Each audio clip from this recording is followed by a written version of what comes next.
This is Mr. Eugene, and today we're conducting the second part of a thought experiment that apparently needs to be completed. A few days ago, we examined what would happen if society treated women exactly the way it treats men. If women faced the draft, died on the job at men's rates, received the sentencing disparities men receive, lost custody the way men lose custody. That video resonated with a lot of people because it made visible something that's usually invisible: the systematic ways men are disadvantaged that we've normalized to the point of not seeing them anymore. Today we're flipping a different script. We're examining the provider role. Specifically, we're asking a question that makes people profoundly uncomfortable but needs to be asked anyway. What if a woman's worth in a relationship was determined by her utility the same way a man's worth is? What if she could be abandoned the moment she stopped being useful or productive? What if her value to her partner was conditional in exactly the way men's value has always been conditional? This is not a pleasant thought experiment. It's designed to be uncomfortable, because the discomfort you feel imagining this scenario applied to women is the same discomfort men live with every day as the default condition of their romantic value. The difference is that when it's men experiencing it, we call it normal. We call it how things are. We call it what men sign up for when they pursue relationships. When we imagine it applied to women, we immediately recognize it as cruel, dehumanizing, and intolerable. And that recognition, that immediate visceral rejection of conditional love when applied to women, should tell you something important about what we're doing to men. Stay with me. This is going to challenge some deeply held assumptions. The provider burden, what we actually expect from men. Let me start by naming clearly what the provider role actually is and what it requires from men who take it on. The provider role means that a man's value in a relationship is substantially, often primarily, determined by his ability to produce resources and transfer them to his partner and family. Not just once, not as a gesture of generosity, but consistently, reliably, for the duration of the relationship and often well beyond it if the relationship ends. This is not metaphor. This is the actual structure of how male romantic value is assessed in modern Western culture despite decades of supposed progress toward gender equality. A man who cannot or will not provide financially is considered to be failing at a fundamental requirement of his role. His other qualities, his kindness, his emotional availability, his intelligence, his character, his loyalty, are not sufficient to compensate for the failure to provide. They are considered nice additions to the core requirement, not substitutes for it. The provider role is enforced through multiple mechanisms: culturally, through the pervasive belief that a real man takes care of his family financially; socially, through the judgment and loss of respect that follows men who cannot or do not provide; legally, through family court structures that assume male financial obligation regardless of relationship status or custody arrangements; and romantically, through female mate selection that consistently prioritizes earning potential and resources as non-negotiable requirements, even when women themselves are financially independent. The cruelty of this structure is that it makes a man's love conditional on his continued utility. He is loved for what he does, not for who he is. He is valued for what he provides, not for his inherent worth as a person. And he knows, because the evidence is overwhelming and consistent, that if he stops being able to provide, the love he thought was for him will often evaporate because it was never actually for him. It was for his function. Let me say that again because it's the core of this entire analysis. Most men are not loved unconditionally. They are loved conditionally based on their continued ability to perform the provider function. And this conditional love is so normalized, so thoroughly embedded in how we think about male-female relationships that we rarely even name it as conditional. We just call it reality. The thought experiment, reversing the conditionality. Now let's reverse it. Let's imagine a world where women's worth in relationships was determined by their utility in exactly the way men's worth is determined by theirs.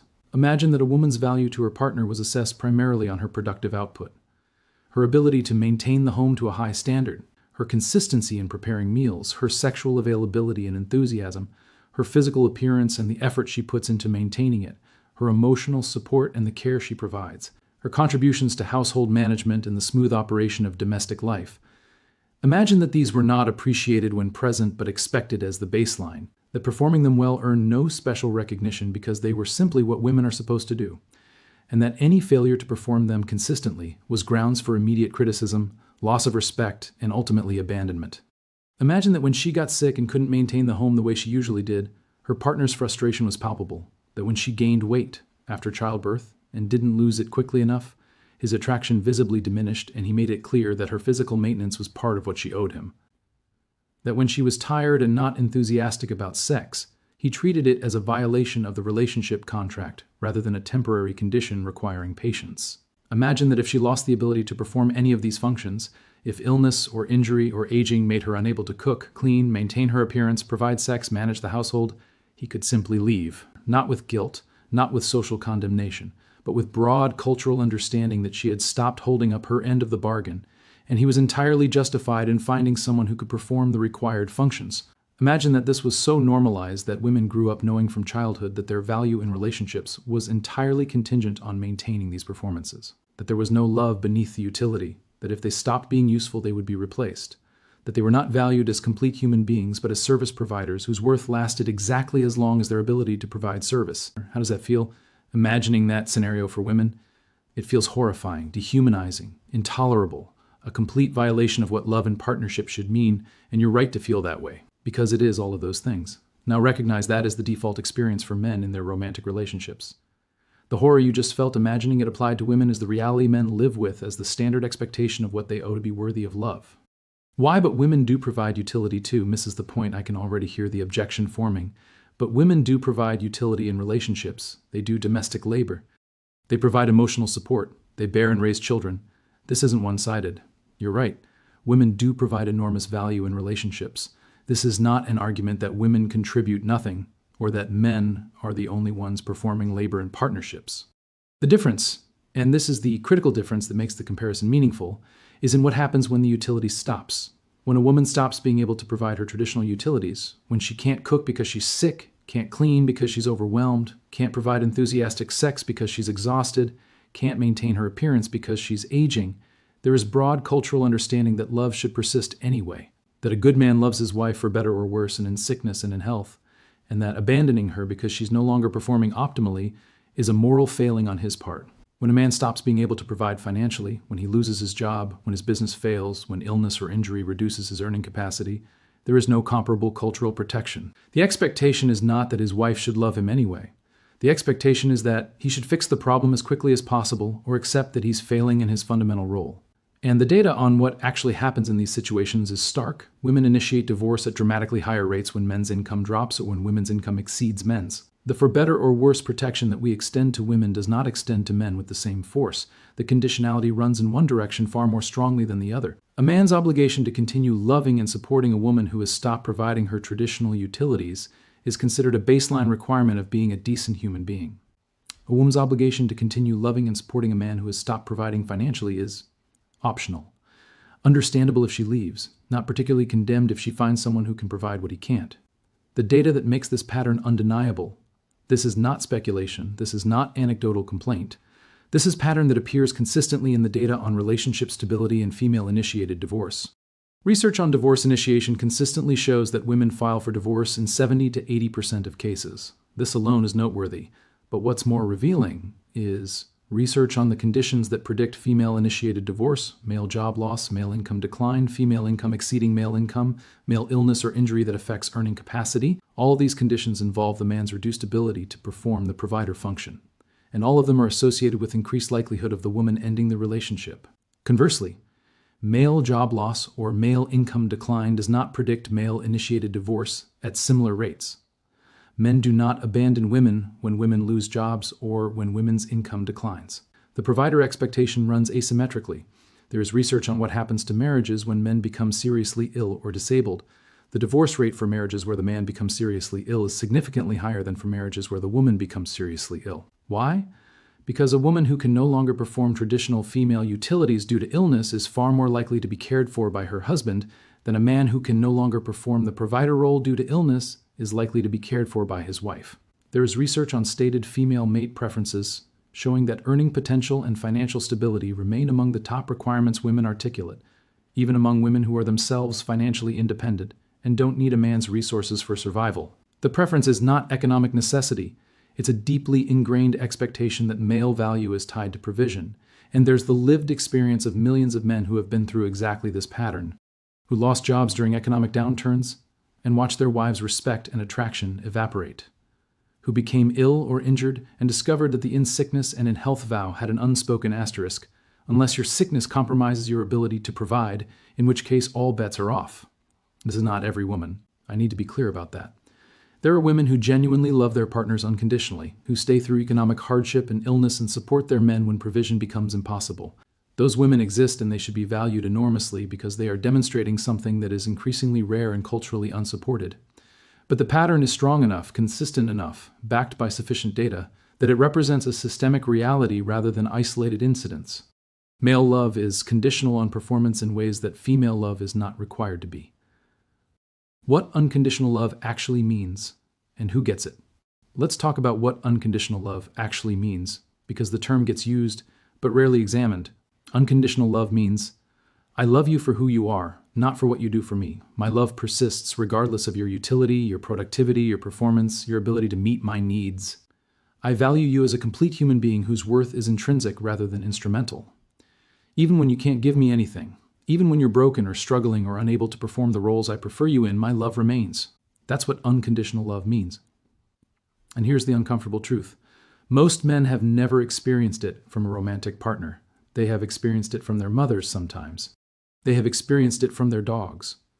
But from the women they partner with romantically, what they experience is appreciation for what they provide, attraction based on status and resources, affection calibrated to their continued performance of the provider role, and love that lasts exactly as long as the utility does. Ask men who have been through serious illness or job loss what happened to their marriages.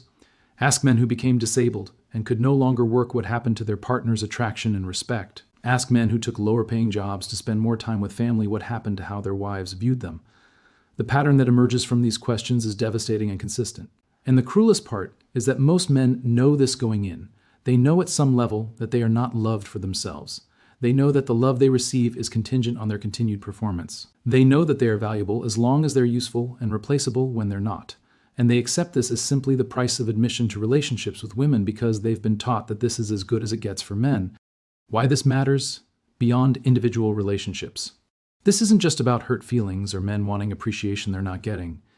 This is about fundamental fairness and about what kind of society we're building when we normalize radically different standards of love based on gender. When we tell men that their worth is conditional on their utility while telling women that their worth is inherent and should be recognized regardless of what they contribute, we are creating a system of profound moral inequality. We are saying that men's humanity is instrumental. They matter because of what they can do, while women's humanity is intrinsic. They matter because they exist. This has practical consequences. Men work themselves to death, trying to maintain the provision that they know their relationships depend on. Men sacrifice their health, their mental well-being, their time with their children, their pursuit of meaningful work in favor of higher-paying but soul-crushing work, all because they understand that their value is tied to their earning capacity. Men are systematically discouraged from prioritizing their own needs, their own health, their own development, because the message they receive from every direction is that their value lies in what they provide to others, not in who they are or what they need for themselves. And men who cannot or will not perform the provider role, men who are disabled, men who choose lower-paying meaningful work, men who want to be primary caregivers to their children, men who prioritize their own well-being over maximum earning, these men are effectively locked out of the relationship market or relegated to second-tier status because they have violated the fundamental expectation of male utility. The response to this argument and why it's revealing when this argument is made, there are predictable responses. And the nature of those responses tells you a lot about how deeply the double standard is embedded. Men should provide. It's biological. Women are attracted to resources, and there's nothing wrong with that.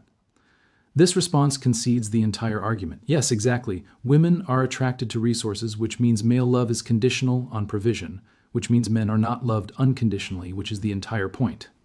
The fact that this is considered a defense rather than a problem tells you how normalized the conditional love of men has become.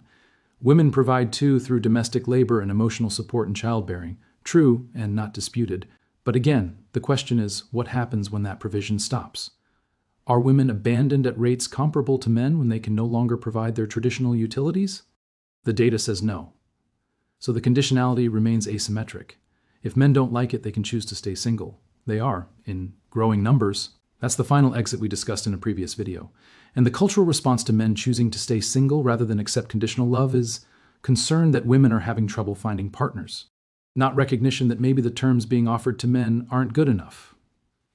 Just concern about the female consequences of male refusal. Not all women are like that.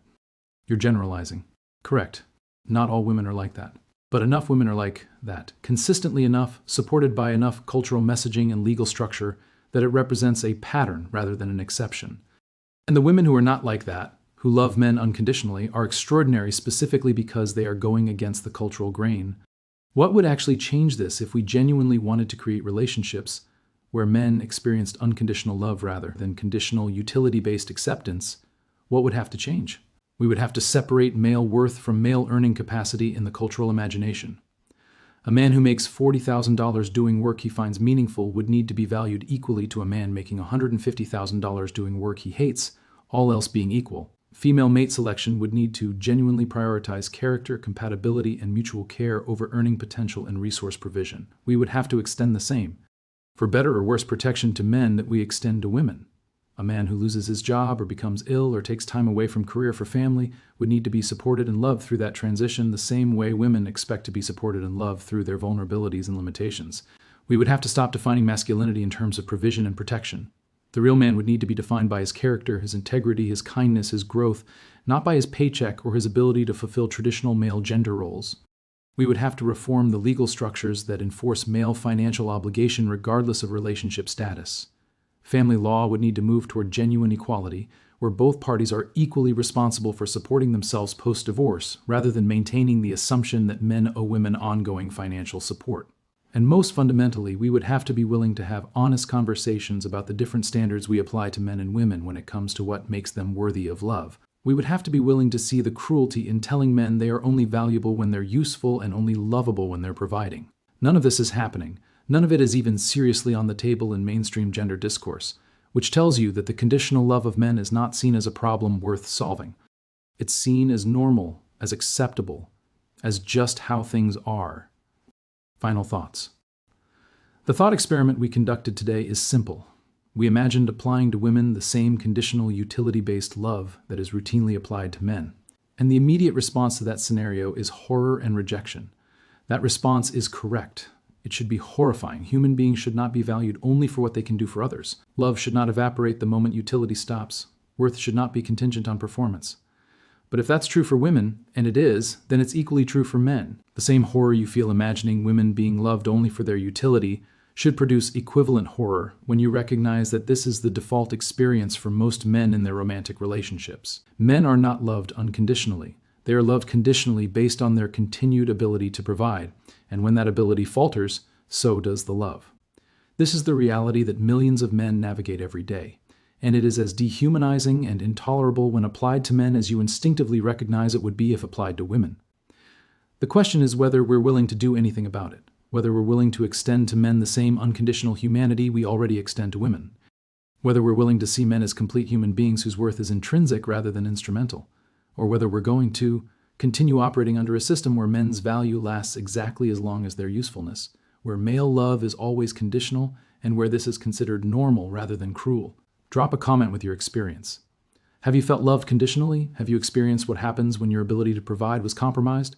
Or are you one of the fortunate men who found a woman who loves you regardless of what you can do for her? Subscribe, because this channel will continue examining the double standards that shape men's lives, making visible what culture has trained us not to see. Stay healthy, stay honest, and remember,